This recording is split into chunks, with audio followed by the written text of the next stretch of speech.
Follow me, give up the rest. That's what was said. We're out to the test. All right, how's it going? Get these on. If you're new to the channel, I'm Aaron Hallett. I write original Christian rock. Today, I decided to do an acoustic song. If you're watching these videos, I just make them to show my songwriting process, which is essentially me grabbing a guitar, coming up with a couple things. I turn on the camera and start recording. It's a whole lot of improvisation. I don't really pre-plan anything except come up with something ahead of time as far as like the guitar part.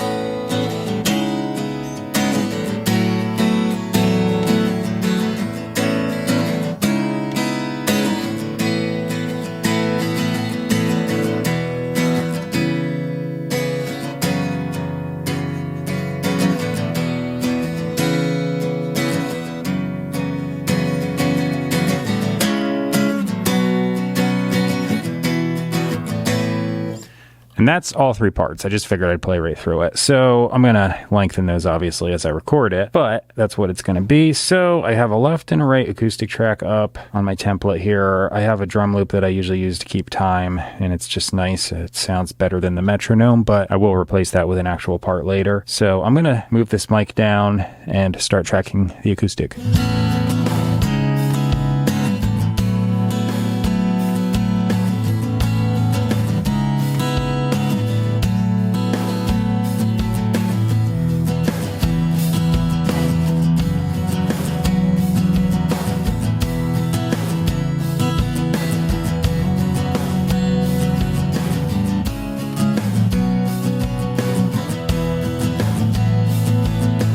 I think I'm going to just add a whole bunch of stuff to this song because I think it'll sound good. I've been doing like 2 guitars for the last few songs and that was it, but I'm going to load it up. So I'm going to do a little bit of a lead thing in the verse, harmonize a little bit more in the pre-chorus, and the chorus part is just going to be power chords.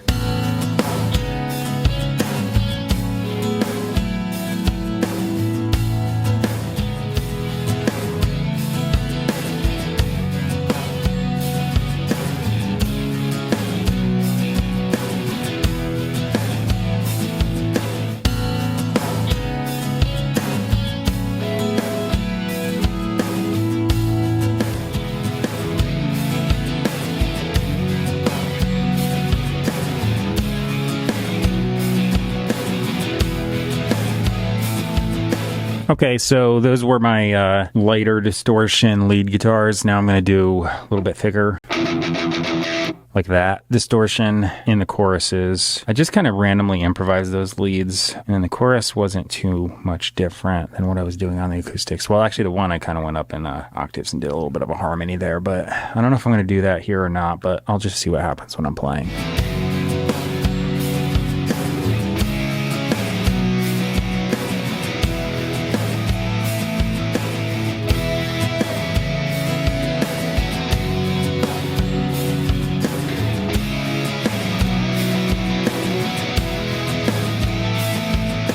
That went well.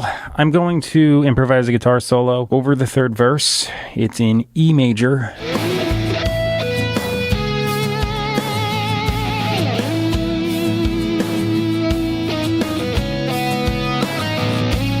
Okay, so I did the solo, and now I'm going to do the bass guitar.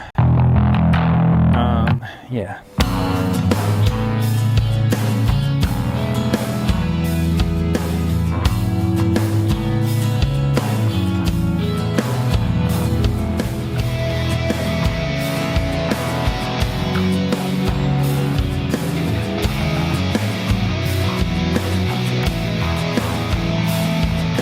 The bass part's done, and now I deleted that drum loop. I have a track set up to record on with my electronic kit behind me. I'm triggering Superior Drummer 3. The metronome's going to be blaring loud now.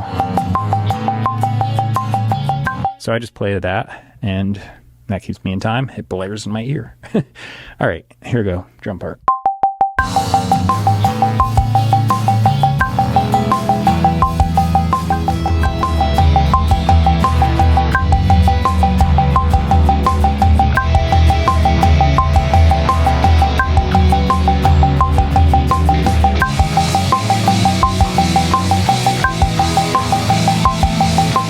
So I came up with a melody. I think it's kind of meh, but I do have some lyrics. So I was just warming up when I came up with said melody. And what I think I'm going to do is just improvise randomly until I get something, because I feel like I got to warm up a little more anyway. And as I do that, oh crap, I realized I just didn't write a second verse. You know what? I'm going to sing the same thing. I do that every 50 songs, and yeah, I'm not even exaggerating that, but it might actually work for this, but we'll see. I might just make up random lyrics and then jot them down too. Who knows? I'm gonna just see what happens. So here I go with it. Follow me, give up the rest.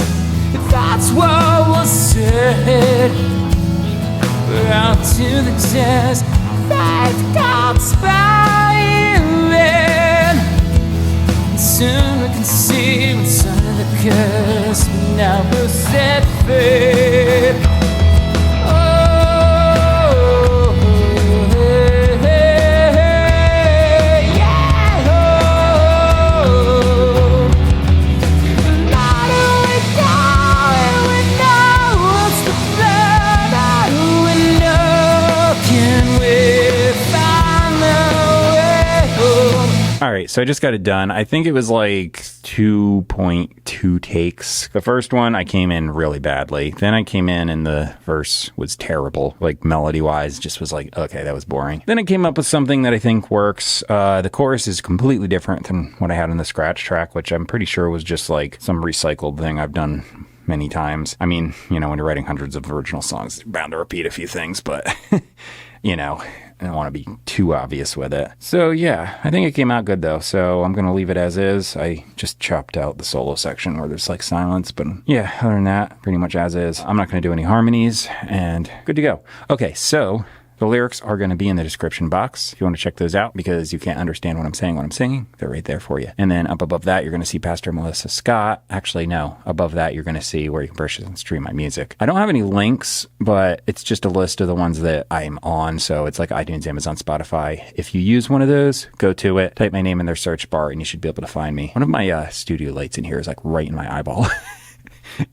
I'm going to look this way. Up above that then is one I said before, PastorMelissaScott.com. That's there because I said this is Christian rock, and I feel like that's the best Bible teacher you're going to find anywhere. So I've looked around and almost everything is either laughable or I want to face palm watching it. It's so you're just oh, this is ridiculous. If you follow that link, actual real teaching happens at the end of it. So if you go to the website, unlike a lot of places where they're shoving their theology and their denomination down your throat and selling you a bunch of crap that you don't need, this site, it's just a bunch of study notes and information. The primary objective is just, what does the Bible actually say? So they go to the trouble of translating from as old and original manuscripts as possible just to get the meaning, and do that when clarification is needed. There's a lot of stuff that you would be surprised about as far as the English versions, how messed up some of the translations are. And usually anywhere where you see something that seems like it contradicts one other thing, that's because the English is completely horrible. I'm not saying oh, go to this version or this version. All English versions kind of suck. It's just the nature of it.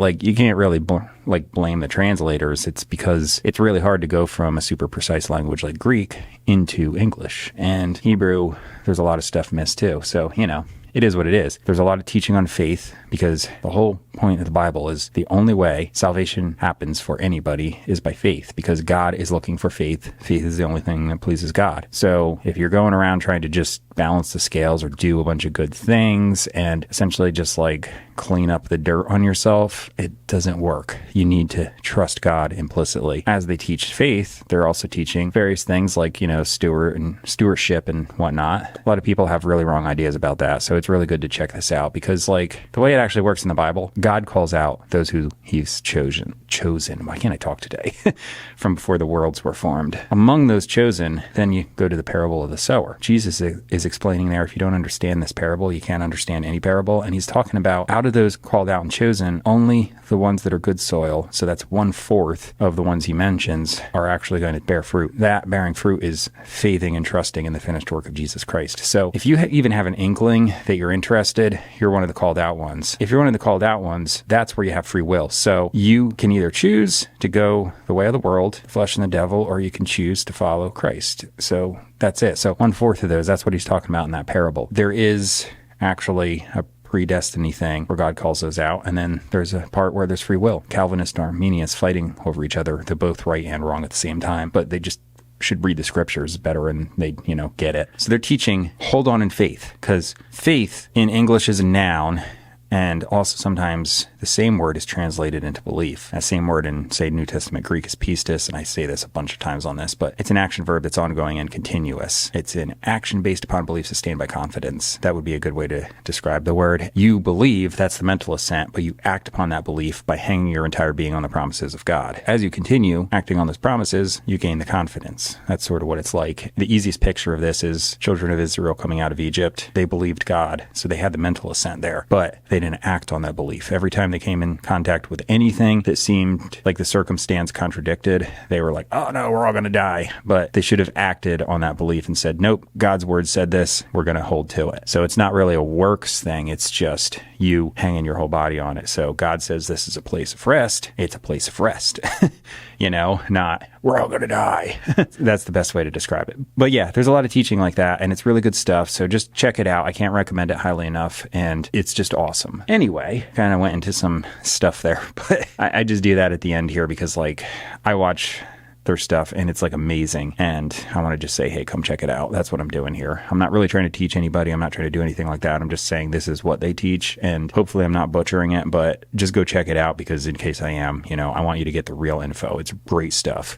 Yeah, though. Subscribe, like, comment, share if you want to keep seeing my stuff. I'm going to keep writing songs. This song is coming up right now, so just keep watching and you'll see it in about 2 seconds after I shut up. But thanks for watching. I'll see you in the next one. Bye. Follow me. Give up the rest. If that's what was said. We're out to the test. Faith comes back.